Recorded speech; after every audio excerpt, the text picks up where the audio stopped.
Welcome to the deep dive. Today, we're tackling algorithmic trading Right. using computers, data. Basically, trying to make sense of the financial markets that way. We know some of you are looking to get a solid handle on this, understand the core stuff without getting totally overwhelmed. And that's exactly what we aim to do. So that's our goal today. Yeah, absolutely. And for this deep dive, we've been looking at Ernest P. Chan's book, Machine Trading. Okay. What's really useful about this book, I think, is who it's for. It's written for people with, technical backgrounds. Like coding, engineering. Exactly. Computer science, engineering, physics. Folks who might not have a deep finance background, but they want to get into quantitative trading. Okay, good. So let's unpack this.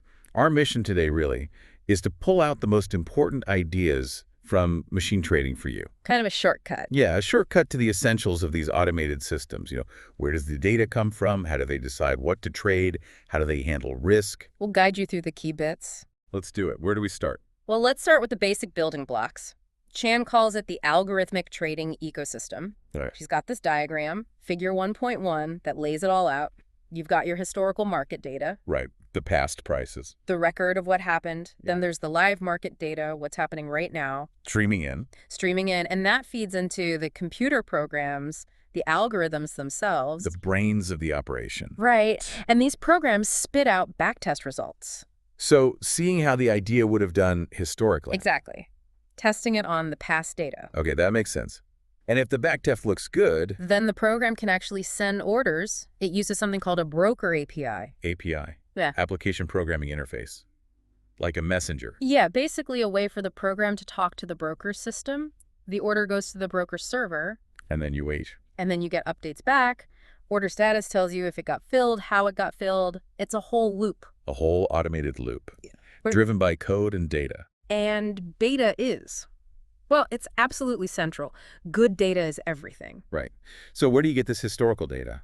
Chan mentions CSI, cssidata.com. It's a pretty reliable source for long-term daily data, stocks, futures. Okay. What's useful is they're flexible, automatic updates, different formats, text, CSV, Excel. Andy. Yeah, and they handle adjustments for stock splits, dividends, and crucially, they provide survivorship bias-free data. Okay, survivorship bias. Remind me. That means the data includes companies that, went bust or got delisted. So you're not just looking at the survivors, the winners. Exactly. It gives a much more realistic picture of how things actually performed. Skews your results otherwise. Got it. More realistic history. Definitely.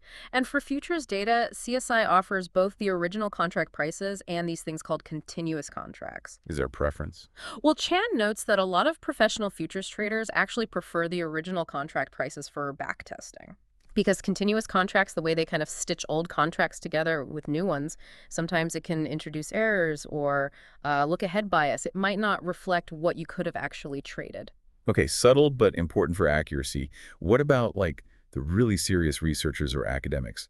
Where do they go? For really depth analysis, he points to CRSP. That's CRSP.com. CRSP. Yeah, they have stock, ETF, mutual fund data, all meticulously cleaned up to be survivorship bias-free. Mm-hmm. And really importantly, CRSP provides separate data for dividends and splits.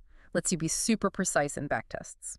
And you mentioned something about closing prices. Yes. Their best bid and offer price is the BBO right at the market close. That's super valuable. Why is that so crucial?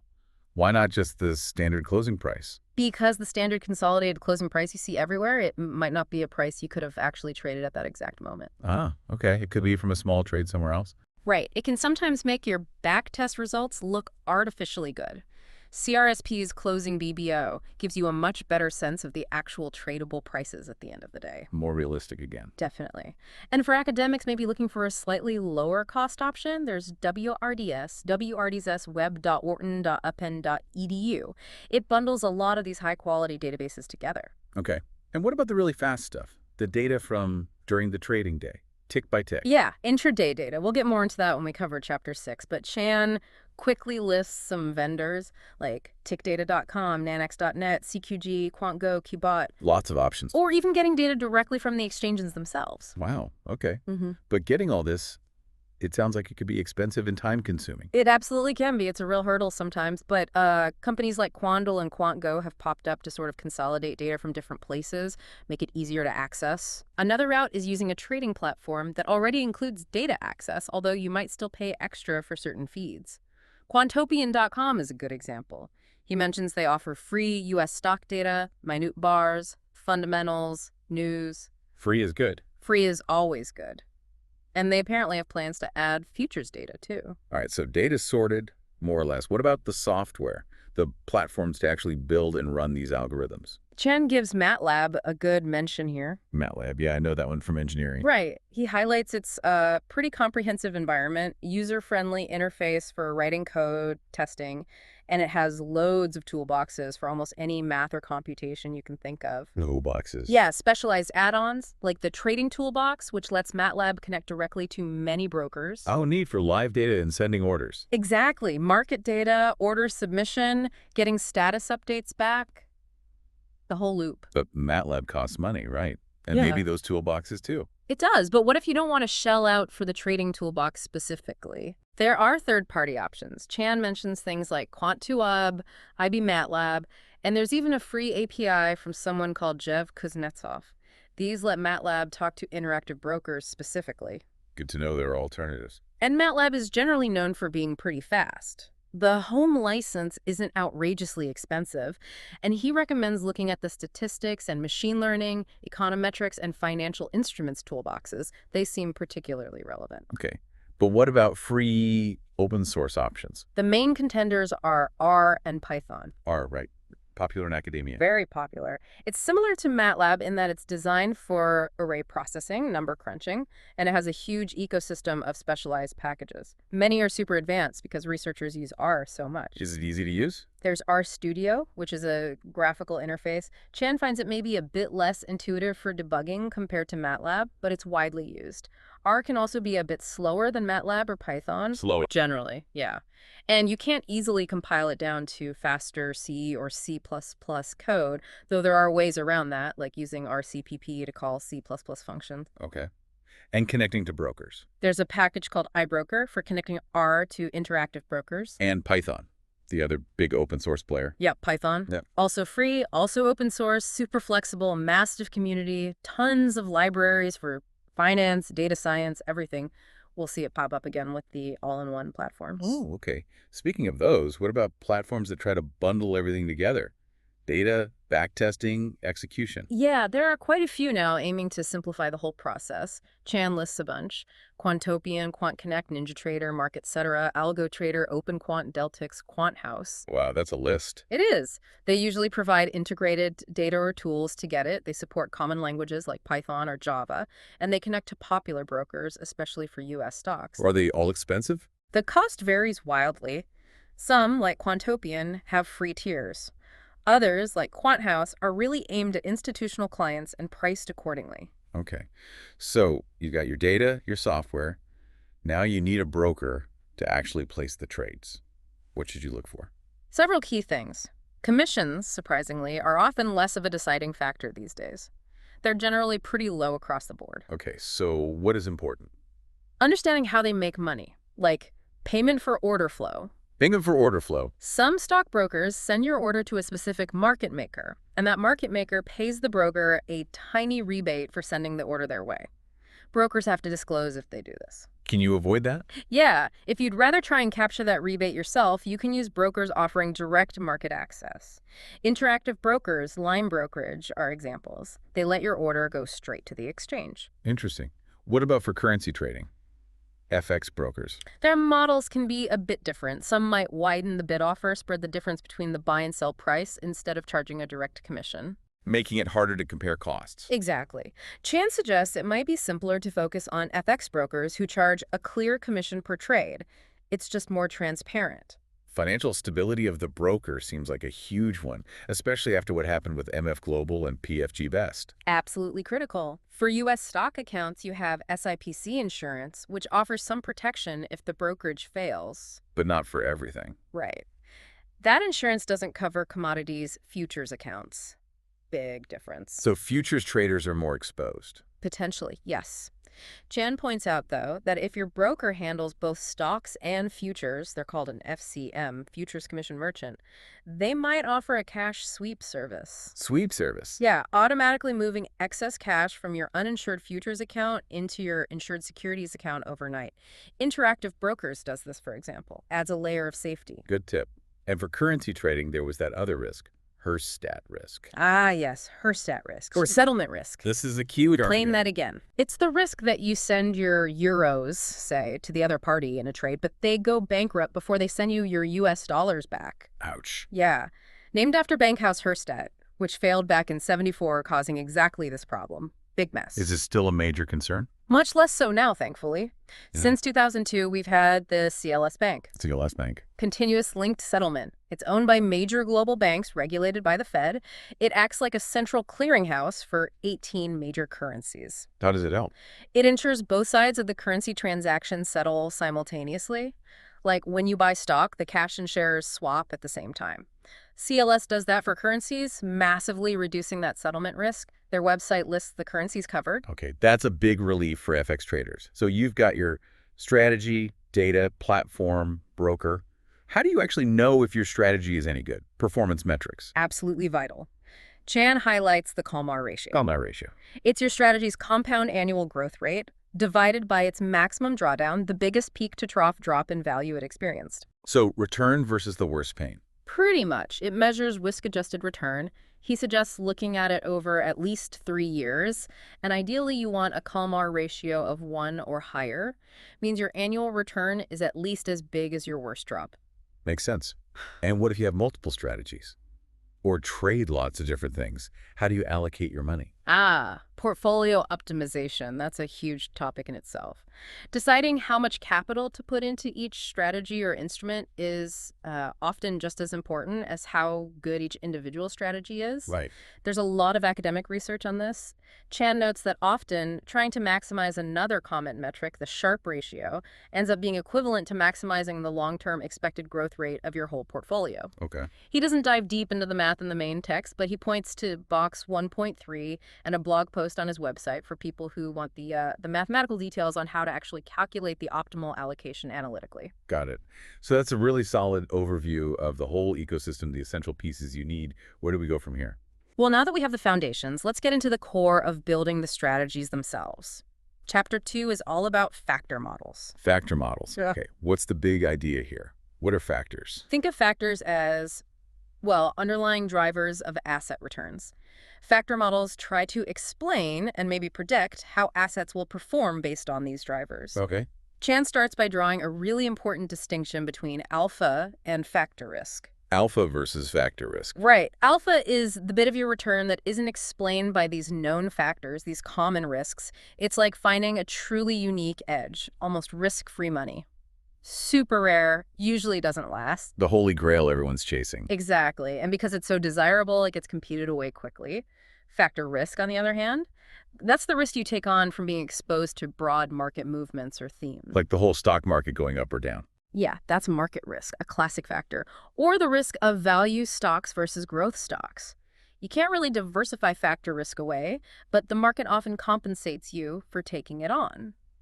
Selling options is another example you're taking on volatility risk. So alpha is rare and fleeting. Factor risk is persistent and potentially rewarded. Precisely. And that's why understanding factor models is so key, because these factor risks tend to stick around. Okay, so how are these models actually used? Are they just descriptive? Chan talks about 2 types, descriptive and predictive. Equation 2.1 shows a descriptive model. It basically says a stock's return right now is related to the returns of various factors right now. Like the market factor. And you mentioned HML and SMB. Yeah, HML is high minus low book-to-market value. It captures the value effect, cheap stocks tending to outperform expensive ones. And SMB is small minus big, market capitalization, capturing the size effect, small companies tending to outperform large ones. So descriptive models tell you why something happened in the past. Kind of, yeah. They show the contemporaneous relationships, but they're not directly useful for generating trading signals. Using a descriptive model to trade would be like driving by looking only in the rearview mirror. Right, you want to predict the future. Exactly. That's where predictive factor models come in. Equation 2.2 shows the shift. Instead of using today's factor returns to explain today's stock return, you use yesterday's factor returns or some other past period's returns to try and predict tomorrow's stock return. Ah, using the past to forecast. Makes sense. But are those descriptive models still useful at all for traders? Oh, definitely. Their main use is in risk management. How so? If you understand which factors your strategy is exposed to, like, oh, my strategy does well when value stocks outperform, you understand your risks better. You can potentially hedge them. Okay. And also for performance attribution. Investors want to know if their manager is generating real alpha or just giving them exposure to common factors they could get cheaply elsewhere, maybe through an ETF. Right. They don't want to pay high fees for easily accessible factor returns. Exactly. But for our purposes here, the focus is really on the predictive use of these models. Okay. Can you give an example? How much you use factors to predict? Well, example 2.1 looks at using those FAMA French factors, market, HML, SMB, but using their past values to see if they can predict the next day's returns for S&P 500 stocks, testing their predictive power. Instead of just their explanatory power. Right. Then there are cross-sectional factor models. Slightly different approach. Cross-sectional. How do they differ? Instead of looking at how broad factors evolve over time, cross-sectional models look at a whole universe of stocks at a single point in time. Okay.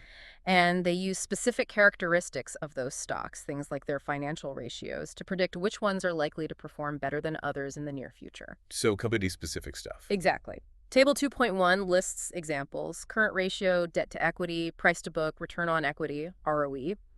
These become the factor loadings for each stock. Got it. So you're predicting relative performance within a group of stocks. Precisely. And example 2.2 dives into this, trying to predict monthly returns using just two factors: return on equity, ROE, and book-to-market ratio, BM. ROE and BM. How did that work out? The process was, first, use historical data, the train set, to estimate the relationship between ROE, BM, and future returns. Then, use that learned relationship on new data, the test set, to predict monthly returns. The rule was simple.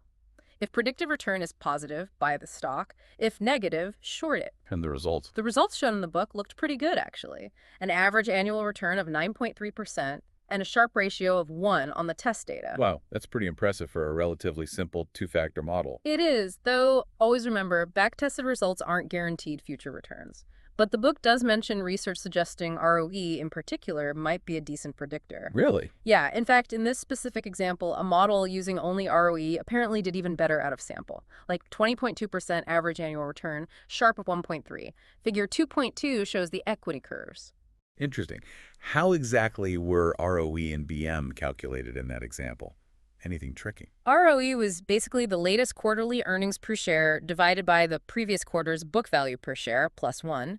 BM was just the inverse of the price-to-book ratio. Okay. And the code snippets showed how they handled missing data. Like if a company had negative earnings or book value, just set it to NaN, not a number, so it doesn't screw up the math. Practical detail. Yeah. The book also mentioned using the short interest ratio as a factor. What's the logic there? The hypothesis is that a high short interest ratio, meaning lots of people are betting against the stock by shorting it, might predict negative future returns. Because the short sellers might know something. That's the idea. They might be more informed investors on average, so a high short interest could be a bearish signal. Makes intuitive sense. Lastly, the chapter touched on statistical factors using PCA. Sounds more black boxy. PCA, principal component analysis. Yeah, it's a statistical technique. You feed it a ton of stock return data. And PCA tries to find a smaller number of underlying, unobservable factors that explain most of the common movement in those stock returns. It reduces the dimensionality. So it finds hidden patterns. Kind of. The example used 1 year of daily SPX stock returns, found the top 5 principal components, the 5 factors explaining the most variance, and then used those as predictors. Right. Important detail. To run PCA cleanly, you usually need to exclude any stocks that had missing return data during that look-back period. Right. So factor models seem really versatile, understanding risk, maybe predicting returns based on market trends, company specifics, or even hidden statistical patterns. Absolutely. A very powerful framework for thinking about and analyzing markets. Next up, Chapter 3, Time Series Analysis. Time series analysis. Okay, now we're looking purely at the history of a single price, or maybe a few related prices, over time. Exactly. We're analyzing data points ordered chronologically, looking for patterns, dependencies, ways to forecast future values based on past values. Where do we start? Chan begins with autoregressive models, AR models. An AR model that P is the order tries to predict the next value based purely on a weighted average of its own previous values. Equation 3.2 shows the math. Okay, predicts based on its own recent past. Yeah. How do you know how far back to look? How do you choose P? Good question. That's crucial. You don't want to look back too far or too little. You typically use things called information criteria. AIC or BIC are common ones. AIC. BIC, a Kaike information criterion, and Bayesian information criterion. They help you balance how well the model fits the past data against how complex the model is. More lags, P means more complexity. You generally pick the P that minimizes AIC or BIC. Finding the sweet spot. Right. Example 3.1 looks at AUDSD currency mid-prices. They find P10 as optimal using these criteria. Then they build a simple trading rule. Forecast average price, buy. Forecast average, sell. And did it work? Well, it looked great in sample on the data used to build the model, high annualized return. But the performance dropped off a lot out of sample. On new data, classic overfitting. The model learned the noise, not just the signal. Pretty much. Very common trap. Okay, so what's next after AR models? ARMA. Yep. Autoregressive moving average, ARA, PQ. Equation 3.3, these add another component. What's the MA part, the Q? It incorporates past forecast errors, so not just past values of the series itself, the AR part, but also how wrong the model's predictions were in the recent past, the MA part. Okay, learning from its mistakes, too. Kind of. Finding the best P and Q now involves nested loops, testing combinations to minimize BIC or AIC. Example 3.2 on AUDUZ finds PQ2 and Q5 are optimal. The coefficients suggested strong mean reversion. Did adding the MA part help the out-of-sample performance? Interestingly, no. In this case, the out-of-sample returns actually decreased compared to the simpler AR model. Figure 3.2 shows this. Adding complexity didn't pay off here. Okay. Then the book moves to VAR models, vector autoregressive. Right. VAR models generalize AR to handle multiple time series simultaneously. Think of modeling several related stocks or currencies together. So they can influence each other. Exactly. Instead of single coefficients, you have matrices of coefficients. The value of each series can depend on its own past and the past values of all the other series in the model. Makes sense for things that move together, like stocks in the same sector. Perfect use case. The example uses hardware stocks from the S&P 500, Apple, EMC, HP, etc., and uses mid-prices to avoid some noise from the bid-ask spread. Okay. Then it gets even more complex with state space models, Yeah. SSMs. Yeah, state space models, equations 3.8 and 3.9, these are quite powerful. The core idea is there's a hidden, unobservable state variable X that evolves over time. Hidden state, like market sentiment or something. It could represent something like that, or maybe the true underlying price without noise. There's a state transition equation, how X changes, and a measurement equation, how the X relates to what we actually observe. Why use these? Their flexibility. They can model relationships that change over time. Box 3.1 gives an example, modeling the bid-ask spread of a futures contract. The hidden state is the unobservable true price. And how do you estimate this hidden state? That's where Kalman filtering comes in. Kalman filters. Heard of those? It's a technique specifically designed to estimate the hidden state in a state space model, given the noisy observations you have. Example 3.3 uses it for hedging. Hedging. Yeah, hedging a Canadian ETF, EWC, with an Australian ETF, EWA. They model the optimal hedge ratio and an offset as a time-varying hidden state using an SSM. Oh. The book shows MATLAB code for setting it up, estimating parameters. Table 3.6 shows some results. The Kalman filter function then gives you the estimated hidden states, like a smooth price or hedge ratio, and forecasts. Sounds powerful but complex. What about cointegration? Cointegration. This applies when you have two or more time series that are individually non-stationary. They tend to wander off, but they move together in the long run. Like they're tied together by an invisible rubber band. Good analogy. They might deviate in the short term, but they tend to return to some long-run equilibrium relationship. Okay. And there are specific models for that. Yes, the vector error correction model, or VEC model. It models both the short-term dynamics and the correction back towards that long-run equilibrium. How's that different from the VAR models we talked about? VAR models usually work with difference data, the changes from one period to the next, assuming the original series are non-stationary. VEC models work with the levels but explicitly include an error correction term that pushes the variables back towards their long-run relationship. It allows both the changes and the levels Y to predict future changes. Got it. So time series analysis gives us a whole toolkit for analyzing data over time, from simple AR models to complex state space models and co-integration. Seems fundamental. Absolutely. Lots of strategies rely heavily on these techniques. Now, Chapter 4 takes us into artificial intelligence. AI and trading. Okay, this is the hot stuff, right? Machine learning, neural network. It is, but Chan starts with a pretty strong note of caution. Oh, why is that? The huge risk of overfitting, it's even more pronounced, potentially, with complex AI models. Overfitting again. The model looks amazing on past data. But falls apart completely when you try to trade it live.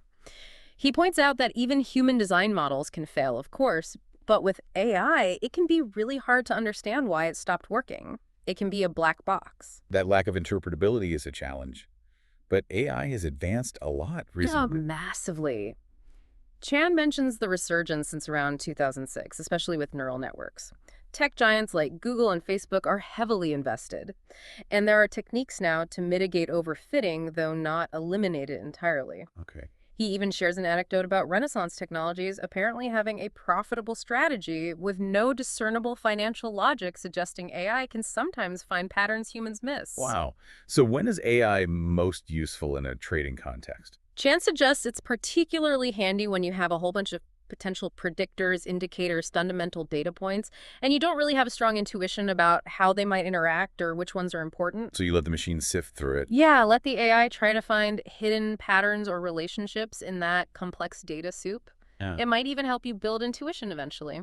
What kind of AI techniques does the book cover? Quite a range. Stepwise regression, regression trees, then ensemble methods like bagging, random subspace, random forest, boosting. Also support vector machines, SVM, and hidden Markov models, HMA. And that's a lot. Are they mostly for predicting prices? They can predict continuous values, like a price, that's regression, or discrete outcomes, like price going up or down, classification. HMMs can handle both. And most require training data with known outcomes. Yes, all except HMM are supervised learning. You train them on input data where you already know the desired output. HMM is unsupervised. It tries to find hidden structure in the data itself. You mentioned techniques to reduce overfitting. What are the common ones? Cross-validation is key, testing the model on different slices of the historical data. Then there are ensemble methods, bagging. Train multiple models on random samples of the data and average their predictions. Okay. Random subspace. Train multiple models, each using only a random subset of the input features. Random forest combines both bagging and random subspace, usually with decision trees. Got it. And boosting. Train models sequentially, with each new model focusing on correcting the errors made by the previous ones. So combining models or being smarter about testing seems key. Let's look at specifics. Stepwise regression. Example 4.1 uses it. It's an automated way to pick predictors for a regression model. It adds or removes variables one by one based on statistical significance, like p-values. Okay. The example used past SPY ETF returns, 1-day, 2-day, 5-day, 20-day lags to predict the next day's return.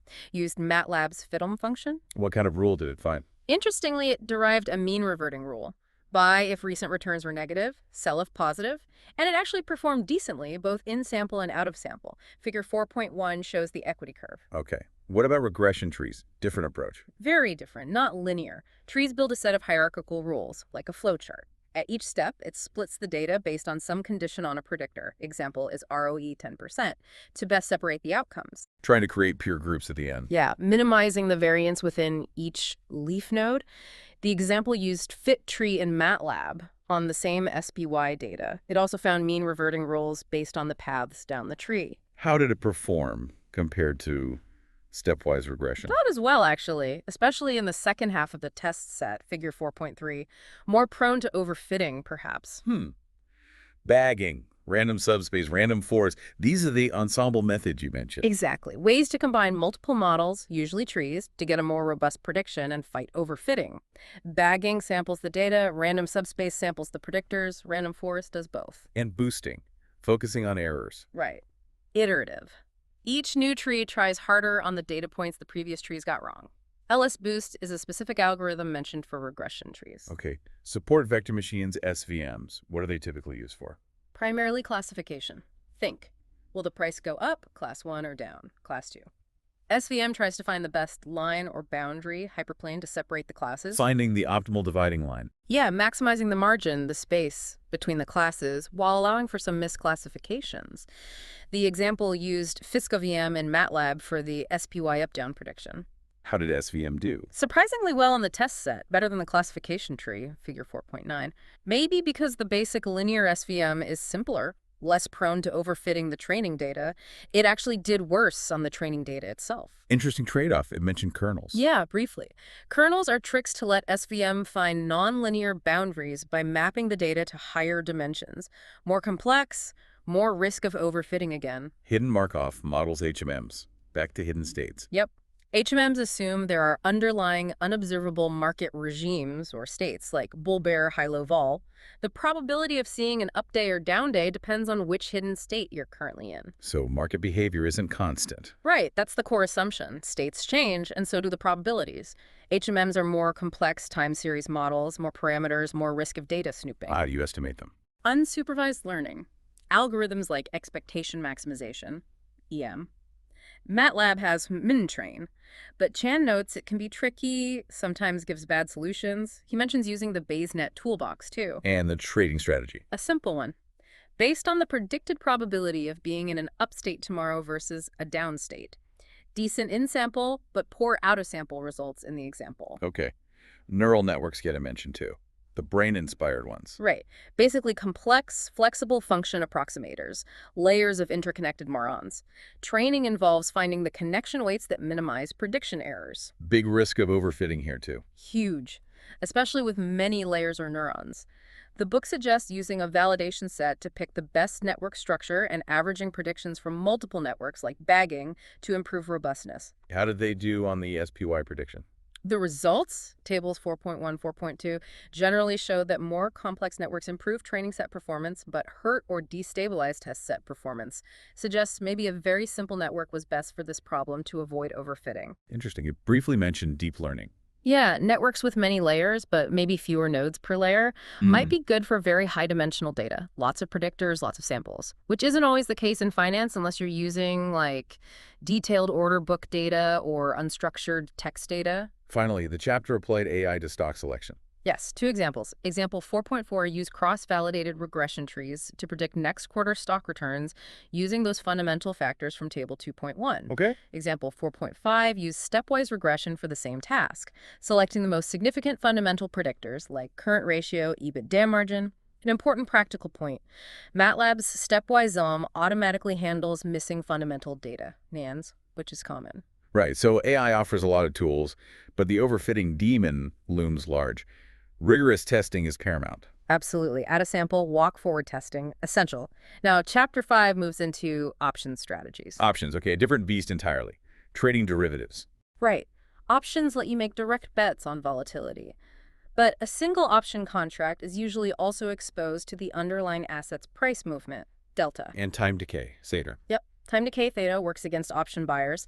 And sensitivity to volatility changes, vega. Pure volatility plays often involve combinations, straddles, strangles. To isolate the volatility bet. Try to, yeah. The book discusses trading volatility using variance futures, specifically the VX contract on the CBOE. VX futures. Trading implied vol. Exactly, implied vol of the S&P 500. There's a strategy mentioned, VX-ES roll returns, short VX futures, long E-mini S&P 500 futures. ES. Why would that work? It tries to capture the tendency of VX futures to revert to their mean, often trading at a premium that decays over time. Figure 5.2 shows the back-tested returns. Oh. Interesting side note, a change in CME settlement rules could have impacted it, but the specific strategy design avoided problems. Okay, volatility ETFs are also mentioned. Yeah. VXX and 14. Yeah, VXX tracks long VIX futures exposure, 14 tracks short VIX futures exposure.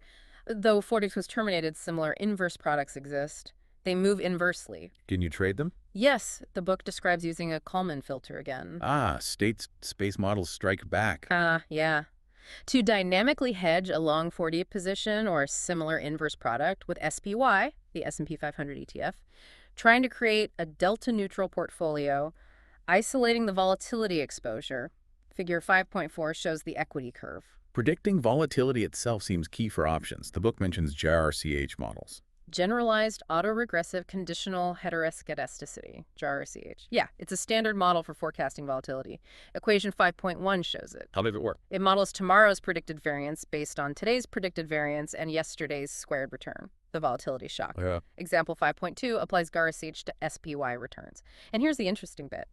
It finds GRCH is surprisingly good at predicting the sign of the change in volatility. Will tomorrow's price move be bigger or smaller than today's? Out of sample. High accuracy. Really? For SPY and other assets too? Yeah, USO oil, GLD, gold, AAPL, year USD, consistently high accuracy in predicting the direction of vol change. So, easy money trading VXX based on GRCH forecasts. The paradox. Oh, A simple strategy, buy VXX if GRCH predicts vol increase, sell if predicts decrease, performs terribly. why? Often the opposite strategy works better, because VXX itself tends to have a negative correlation with the actual change in realized volatility. It's complex. Also, the book notes using BIC to select the best GRCHPQ model complexity. Wow, okay, so predicting vol direction is possible, but profiting directly is tricky. What about event-driven option strategies, Trading around predictable events that might cause temporary spikes in price or volatility. like earnings announcements? Exactly. Or economic reports like the jobs report for index options, or agricultural reports like the NOPA Crush report for soybean options. Okay, The example focuses on trading weekly crude oil CL options right around their expiration on Thursday mornings, using an at-the-money straddle, buying both a put and a call near the current price. betting on a move, but not direction. Right. Betting on volatility around expiration. The book details finding the ATM strike, getting quotes, handling holidays. Gamma scalping sounds dynamic. It is. You start with a long straddle, delta neutral. Then, as the underlying price moves, the straddle's delta changes, that's gamma.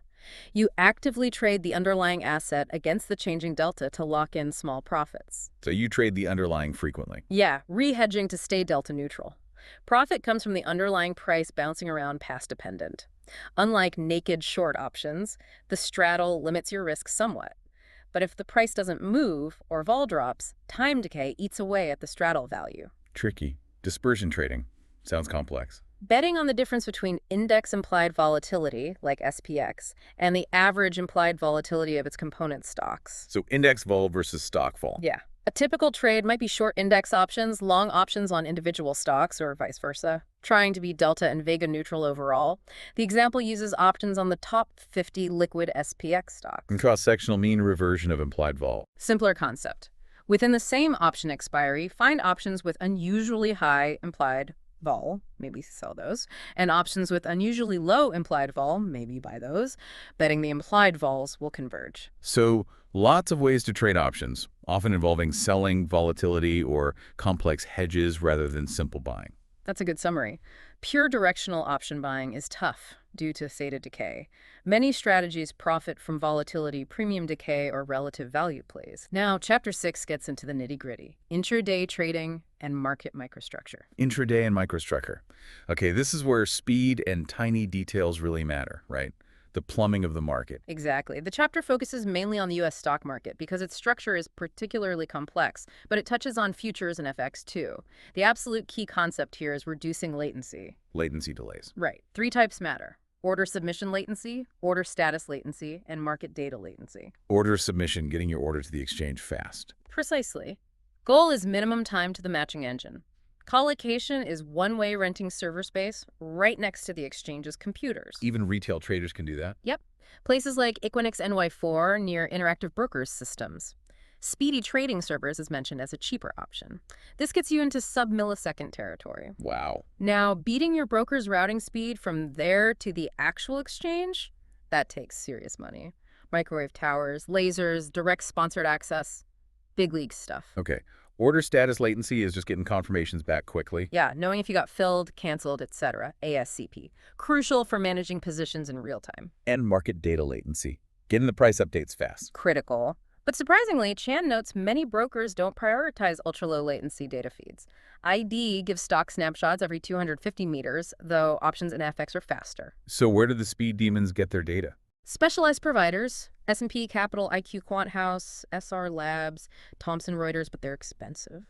Or direct exchange feeds like NASDAQ, ITCH. Richer beta, lower latency, but also costly unless maybe your broker offers a managed version. Okay, so you've got speed. Now you need the right orders.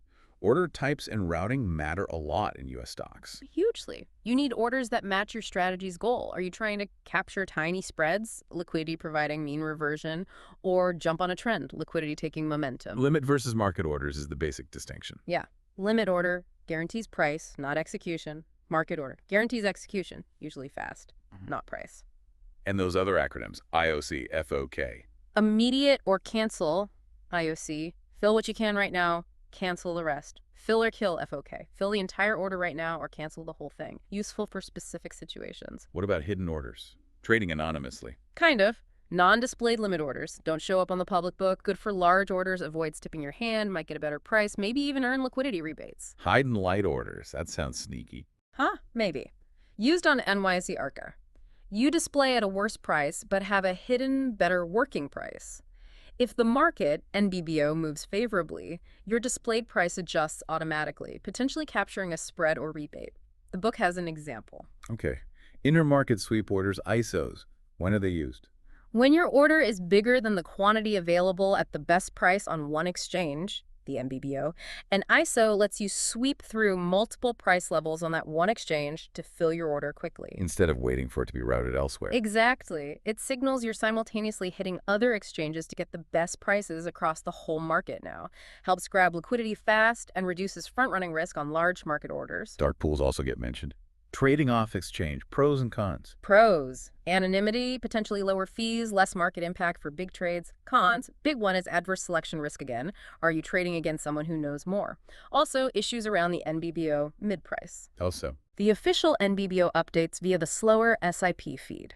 Traders with faster direct feeds might see price changes before the dark pool's matching price updates, letting them trade advantageously against slower orders. so the darkness can be used against you. Potentially. Though many pools now use direct feeds, IEX Exchange was created partly to combat this, with its intentional 350 microsecond delay to ensure it uses the latest NBBO before matching. Adverse selection again. That seems like a constant theme in microstructure. It really is. The risk of trading with the informed, it particularly affects passive limit orders resting on the lit market book they're sitting ducks for informed traders. So taking liquidity is safer in that sense. Using market orders or limit IOC orders reduces that specific risk because you're not resting on the book. The FX market has that last look feature. How does that relate to adverse selection? Last look. Unique to spot FX. The liquidity provider, LP, gets your marketable order but has a final brief moment to reject it. Why would they reject it? They check if the market moves sharply against them or if they got hit on the same price simultaneously everywhere, signaling an informed trader. It protects the LP, but... Induces adverse selection for the trader submitting the order. Exactly. Your market or marketable IOC order might get rejected precisely when it would have been most profitable for you and costly for the LP. It hurts momentum strategies more than mean reversion ones. Example 6.2 found disabling it didn't even help profitability. Wow. Okay, data for backtesting intraday strategies. Still tricky. Yep. NASDAQ ITCH is detailed but pricey. NYSE TQ, Consolidated Trades Quotes, is another source. Third-party vendors exist, but Chan warns quality varies, mentions issues with CQG and AlgoSeq data in the past. Accurate high-frequency data is important, even for lower-frequency backtests sometimes, box 6.2. And the consolidated open-close prices can be misleading too. Yes, especially if your strategy uses market on open, MOO, or market on close, MOC, orders. The consolidated price might not reflect the actual auction price on the primary exchange, like NYSE or NASDAQ, where those orders execute in bulk. Use primary exchange option data for testing those strategies. Finally, the chapter talks about order flow possibly predicting prices. Yeah, the idea that the imbalance of buy versus sell volume can predict very short-term moves. How do you measure that? Some data feeds have aggressor tags telling you if a trade was buyer-initiated or seller-initiated. If not, methods like bulk volume classification, BBC, try to infer it based on trade price relative to recent VWAP or midpoint. And you can trade on this. Equations 6.16.2 show how to calculate net order flow. A simple strategy. Buy if flow threshold, sell if threshold, exit when it reverses. The book shows backtests using both aggressor tags and BBC on volume bars. Does this explain why institutions like dark pools? Possibly. Order flow is less visible there. Also why they might use hidden orders. Reduces the information leakage that these predictive strategies rely on.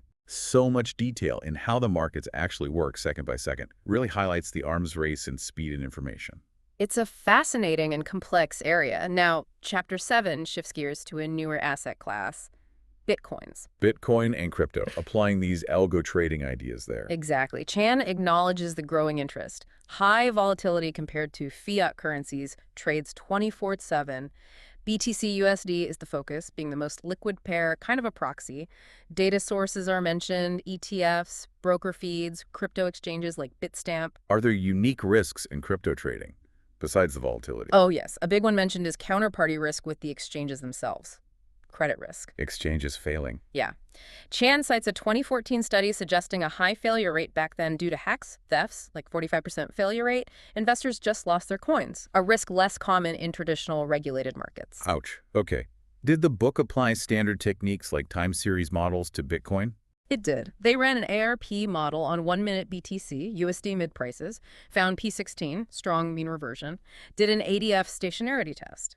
Also fitted an ARMA 37 model to returns. Figures 7.1 and 7.2 show equity curves for trading strategies based on these. What about order flow analysis on Bitcoin? Yep. Example 7.1 used aggressor tag analysis on 1-minute Bitfinex data, tracked buy-sell flow. And the strategy. Simple mean reversion again. If sell flow, buy flow in the last minute, buy. If buy sell, sell. Close after 1 minute. Did that work? The backtest showed a small average profit per trade. After estimated transaction costs, bid-ask spread, it still looked potentially profitable during that specific period, December 2014. Suggests order flow was predictive then. But there was a caveat on the backtest. Right, it was simplified, only triggered on trades. A proper test needs to update flow constantly, even with no trades, using full T-TAC data. Left as an exercise for the reader. Classic. What about arbitrage between crypto exchanges? Example 7.2 briefly touches on it. Price differences between, say, Bitfinex and BTC China. Strategy. Buy low on one, sell high on the other, simultaneously. Sounds simple, but isn't. Need to account for fees, trading limits, withdrawal delays, exchange risk. The backtest showed huge potential returns, 250% annualized, but also massive volatility and drawdown, 79%. High risk, high reward potential. So same principles, different market, unique risks. That covers Bitcoin. What's left? For the final chapter, Chapter 8, take a step back. Title is Algorithmic Trading is Good for Body and Soul. Okay, that's unexpected for a trading book. What's the angle? It looks beyond just the money. Chan argues the real motivation for many algo traders is the intellectual challenge. It's math, computer science, economics, all rolled into one. A puzzle to solve. Right. And you can do creative research, often with minimal infrastructure, total independence, something you can potentially do your whole life without needing anyone's permission or funding. That's appealing. And the good for body part. Yeah. Seriously. Yeah. The argument is that trading from home saves commute time, more time for walking, standing desks, combating the health risks of sitting all day, citing the Mayo Clinic. Okay, I could see that. It also questions traditional job security. Yeah. Chan shares personal anecdotes about instability, even in finance jobs, argues that profitable algo trading offers true independence. You don't need to work for someone else. Plus, diversifying your income, maybe teaching, consulting, writing alongside trading makes you less stressed about drawdowns, and the different activities can actually make you better at each one. Synergistic learning. Makes sense. And good for soul. Societal benefit. Trading is often seen as zero-sum. He tackles that head-on. Argues traders provide essential liquidity for long-term investors, making markets more efficient. Compares algo traders favorably to creators of other non-physical products like video games. Also stresses ethical behavior and feeling proud to manage money for endowments and pensions. Okay, fair points. Yeah. But the big question, does this stuff actually work consistently? The honest answer given is, some strategies are, some aren't. Right. Strategies die. Markets change. Competition increases. Back-tested ideas might fail completely live. You need to adapt, spot bad backtests, know when to pull the plug. Constant vigilance. And diversification. He suggests aiming for at least 10 live strategies, constantly refining and replacing them. Refers back to Chapter 2 on capital allocation. The chapter also talks about staying current and maybe managing money for others? Yes, continuous learning is vital. Lists resources, books, papers, blogs, his own epchan.com, online communities. And if you are successful and want to manage client money, it outlines paths. prime broker intros, platforms that host competitions and connect managers with capital. List some specific platforms and tracker sites. Easier than starting a hedge fund. Recommend starting with managing separate accounts. Less regulatory hassle, investors keep control on their own accounts, more transparency. Some brokers, like IB, facilitate trading across multiple client accounts easily for registered advisors. So a broader perspective on the life and business of an algo trader. Exactly. Beyond just the code and the math. Well, this has been a really thorough deep dive into algorithmic trading, using Ernest Chan's machine trading as our guide. It's clearly a complex field, needs data skills, coding, finance knowledge. And that commitment to ongoing learning and adapting we just talked about. Absolutely. But the book seems like a great starting point, especially for those with that quantitative background. Yeah, I think it bridges the gap well. Accessible, but covers a lot of ground. Okay, so that leaves us with our final thought for you, our listener. Thinking about how fast technology and markets are changing, what do you think are the biggest future opportunities and maybe the biggest challenges facing algorithmic traders? Yeah, and how does that balance between pure automation and, human insight and oversight evolve as things get even more complex? Something to chew on. Definitely. We hope this gave you a solid foundation. Feel free to explore any areas that got your interest, the resources, specific algorithms, data. Consider this the start of the journey. There's always more to learn in machine trading.